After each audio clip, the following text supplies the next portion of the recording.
धन्यवाद। संचालन कर रहे हैं शकील अहमद जी, आदरणीय एसडीएम साहब श्री मेवालाल जी, तहसीलदार साहब अंबिका चौधरी जी, तहसील बाग के अध्यक्ष श्री राम यादव जी, मंत्री प्रदीप सिंह जी,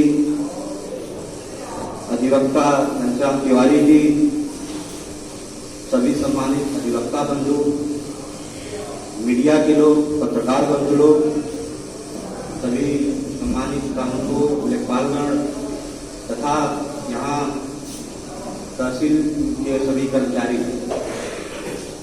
निश्चित रूप से देखिए, जो भी सर्विस में आता है, ये तो एक परंपरा है कि जिसने ज्वाइन किया है उसको किसी न किसी से रिटायर होना ही है।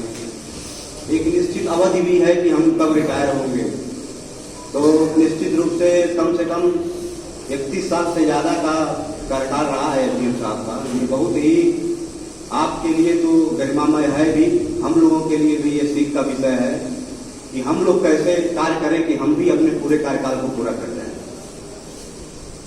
इसमें अधिकतर कर्मचारीगण ही बैठे हैं। निश्चित रूप से देखिए, इस समय अनिवार्य सेवानिवृत्ति की भी स्कीम चल रही है, तो आपको ये बात निश्चित रूप से सीखना चाहिए कि लंबी अवधि तक अगर हमको सेवा करना है तो किस लगन के साथ, किस मेहनत के साथ और किस अपने को समर्पित करके अपनी सेवा को अंजाम देना है। तभी आप इस आज जो कार्यक्रम है उसके भी हकदार हो सकते हैं, अन्यथा हो सकता है आपकी अनिवार्य रूप से सेवानिवृत्ति भविष्य में कर दिए जाएं।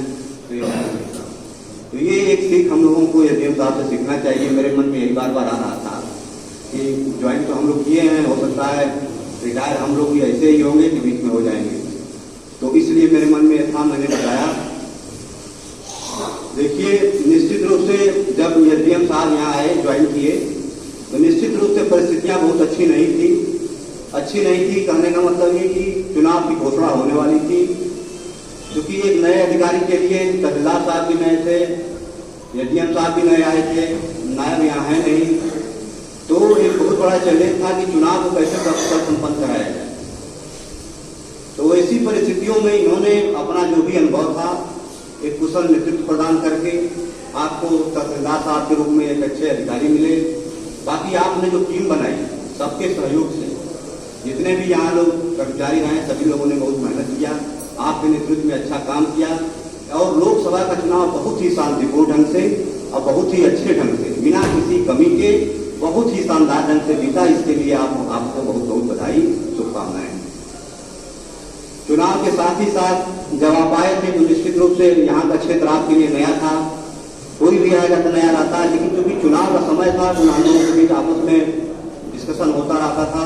कहते थे कि सीओ साहब बताइए कौन सा क्षेत्र कहाँ कैसा है, वल्नरेबल में किसको रखा जाए, क्रिटिकल में किसको रखा जाए। उस पर हम लोगों की ढेर सारी बातें हुई, बैठ के डिसीजन हुआ। कुछ गाँव को हम लोगों ने चिन्हित किया, कुछ बूथों को चिन्हित किया, वहाँ हम लोग भ्रमण किए। उसके बाद जो भी ये चुनाव हुआ, निश्चित रूप से चुनाव का जो कार्यक्रम था वो वास्तव में आपके कुशल नेतृत्व वास्तव में बहुत अच्छा संपन्न हुआ। इसके लिए आपको बधाई। कई बार क्षेत्र में ऐसी परिस्थितियां आई, क्योंकि हम लोगों का ऐसा है भी कि लाइन ऑर्डर में एसडीएम और सीओ को एक साथ जाना पड़ता है, तो कई बार ऐसी परिस्थितियां आई जहां आपके साथ हमको जाने का अवसर हुआ। कभी कभी हम अकेले भी गए, लेकिन जहां भी कभी आवश्यकता आपकी महसूस हुई तो आप बेधड़क हमारे साथ गए। बल्कि कई बार तो आपने हमसे खुद कहा कि चलिए वहां चलते हैं। कई बार जमीन का भी इस तरह का मसला आया जहां हम लोगों को संयुक्त रूप से जाने की जरूरत पड़ी।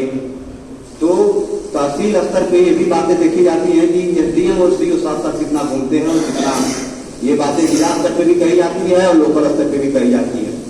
तो हम लोगों को जहां भी कभी उस तरह की आवश्यकता महसूस हुई, हम लोग साथ साथ गए और जो भी मौके की समस्या था उसका हम लोगों ने निस्तारण भी किया।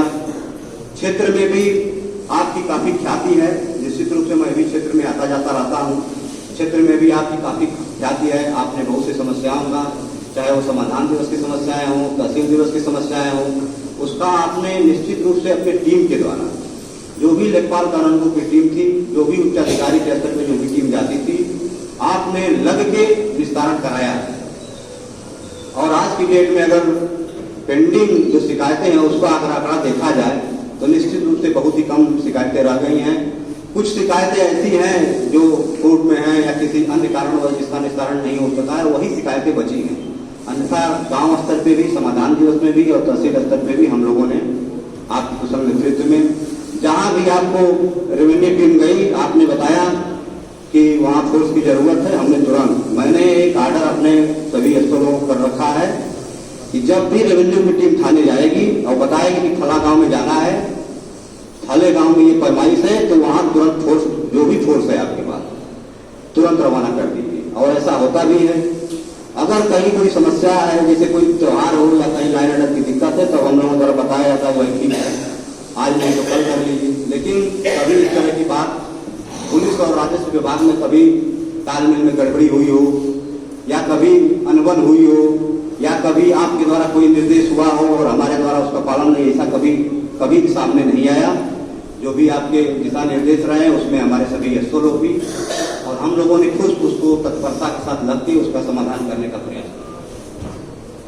निश्चित रूप से हम लोग यहाँ सरकारी कर्मचारी ही हैं, अधिकारी स्तर पे अधिकतर लोग बाहरी ही हैं, इस जिले के नहीं हैं, लेकिन आप लोगों में से भी, लेखपाल कानून अमीन में से भी बहुत लोग, कुछ लोकल है, कुछ बाहरी भी होंगे। तो सभी लोग अपना एक सरकारी कार्य दायित्व के तहत ही यहाँ आए हुए हैं, कोई पर्सनल काम तो अपना कर नहीं रहा है। लेकिन उसके बावजूद भी पर्सनल काम न रहते हुए भी सब कुछ छोड़ के भी एक लंबी अवधि तक सेवा करना, ये भी अपने आप में बहुत महत्वपूर्ण होता है कि हम जहां भी जाएं अपनी पर्सनल चीजों को साइड करके और जनता के हित में काम करें। तो निश्चित रूप से आपका जो भी कार्यकाल रहा है, ये आपने 31.5 साल की सेवा की है, आपका कई जिलों का अनुभव हुआ, लेकिन जब आप यहाँ से रिटायर होकर जा रहे हैं तो ये फूलपुर तहसील आपको निश्चित रूप से हमेशा याद रहेगी और याद रहनी भी चाहिए। यहाँ आपने बहुत अच्छे काम किए। बाकी आप चूंकि एसडीएम के साथ साथ आप कस्बा फूलपुर की ईओ भी हैं, माहौल के भी ईओ के चार्ज पे आप रहे हैं, तो विकास में भी आपका, विकास कार्यों में भी आपका निश्चित रूप से बहुत बड़ा अमूल्य योगदान रहा है। कस्बा की स्थिति भी सुधरी है, सोलर लाइट का मामला हो या इस समय बरसातों में छिड़काव का मामला हो या जो भी मामला कस्बे के जो भी हैं, अतिक्रमण हटाओ अभियान का मामला हो, पॉलिथीन वाला अभियान एक दिन चल रहा था। निश्चित रूप से आपका ये मानना था कि भाई देखिए ये छोटे मोटे व्यापारी हैं और इनकी आजीविका इसी सब्जी बेच के या छोटे मोटे किराने की दुकान है, ये पॉलिथीन से चलती है। लेकिन चूंकि कुछ कार्य हमको अपने सरकारी सर्विस में रहते हुए करना ही पड़ता है, तो एक दिन पॉलिथीन का अभियान, एक बहुत ही अच्छा अभियान आपके द्वारा चलाया गया माहौल और फूलपुर में। और मेरा यह मानना है कि तहसील फूलपुर नंबर 1 है इस मामले में, पॉलिथीन के अभियान में भी आप नंबर 1 है। तो आपने ईओ के रूप में भी अपना एक अच्छा कार्यकाल यहाँ दिया, जो भी विकास का कार्य आपको करना था कस्बे में वो आपने संपादित किया, इसके लिए भी आप निश्चित रूप से बधाई के पात्र हैं। जैसा कि अध्यक्ष जी ने बताया, हम लोग भी तहसील में रहते हैं तो वहाँ एक समस्या निश्चित रूप से हमेशा बनी रहती है, बार और बेंच की समस्या। जब मैं यहाँ आया तो एक आंदोलन चल रहा था। जब मैं यहाँ ज्वाइन किया, मुझे यहाँ लगभग 1.5 साल सर्विस करके हो गया। पांच एसडीएम साहब के साथ मैंने काम करने का मुझे अनुभव प्राप्त हुआ। आप 5वें हैं, हो सकता है क्षेत्र निकल आए तो उससे साथ में रहने का अवसर प्राप्त होगा। तो जब मैं यहाँ आया तो एक आंदोलन यहाँ चल रहा था, जो भी है मैं उसमें नहीं जाऊंगा कि आंदोलन किस कारण चल रहा था और समस्या क्या थी, लेकिन आपका कार्यकाल इस मायने में भी बहुत अच्छा माना जाएगा कि 5 महीने के कार्यकाल में बार और बेंच में बहुत ही अच्छा संबंध रहा, कहीं भी किसी तरह का कोई मनमुटाव नहीं रहा। जहां भी समस्याएं रही बैठ के आप लोगों ने उसको सुलझाया। देखिए समस्या तहसील में होती है तो उसकी आज पुलिस तक आती भी है, बाद में लाइन ऑर्डर हमें भी देखना पड़ता है। तो इसके लिए बार के अध्यक्ष को भी, सभी अधिवक्ता बंधु को भी और आप एसडीएम साहब को भी ढेर सारी बधाइयां। निश्चित रूप से इसमें भी आप कुशल प्रशासक साबित हुए। बार और बेंच में समन्वय स्थापित करके आपने जो भी यहाँ गतिविधियां थी, जो भी गतिरोध थे उसको दूर करने का आपने प्रयास किया।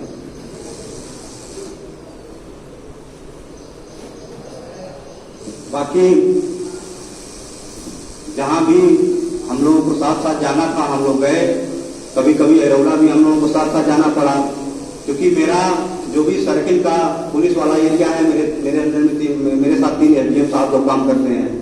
एसडीएम साहब मार्टिन गए, एसडीएम साहब निजामा पर, तो कभी कभी ऐसी परिस्थितियां आती थी कि हम यहाँ बुलाए जा रहे हैं तो वहाँ जाना जरूरी है, उधर बुलाए जाए तो वहाँ बुलाया जाना जरूरी है, लेकिन आपस में हम लोगों का तालमेल काफी अच्छा रहा, कभी इस तरह की बातें नहीं हुई। मैं ये शुभकामनाएं आपको देता हूँ आज के दिन कि आप जहाँ भी रहें, आप यहाँ से रिटायर होने के बाद निश्चित रूप से आज के बाद एक आपकी नई लाइफ शुरू होगी, नई लाइफ शुरू होगी। आप अपने घर परिवार के साथ सुखी रहें, संपन्न रहें, खुश रहें और स्वस्थ रहें। अपनी बातों को मैं विराम देना चाहूंगा, उसके पहले 2 लाइनें मैं आपके ये कहना चाहता हूं कि मुसाफिर हैं हम भी, मुसाफिर हो तुम भी, किसी मोड़ पे फिर मुलाकात होगी। ये शब्दों के साथ मैं अपने बातों को विराम देता हूं। जय हिंद, जय भारत। बहुत बहुत धन्यवाद सीओ साहब।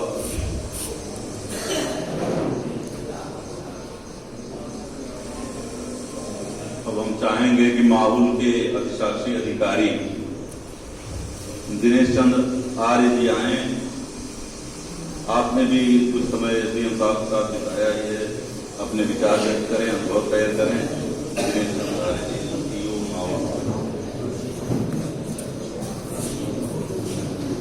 सभा में उपस्थित सभी अधिकारीगण और सभी साथियों, मेरा प्रेम भरा नमस्कार आप सभी को।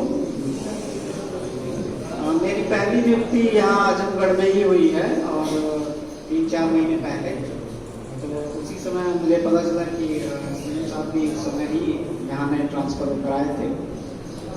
आजमगढ़ में मैं जब नया आया था तो काफ़ी घबराहट थी, पहली ज्वाइनिंग थी और इस शहर में मैं सोचता था कि मेरा कोई गॉडफादर भी नहीं है, मैं किससे बात करूंगा, किससे सलाह लूंगा अगर कोई दिक्कत होगी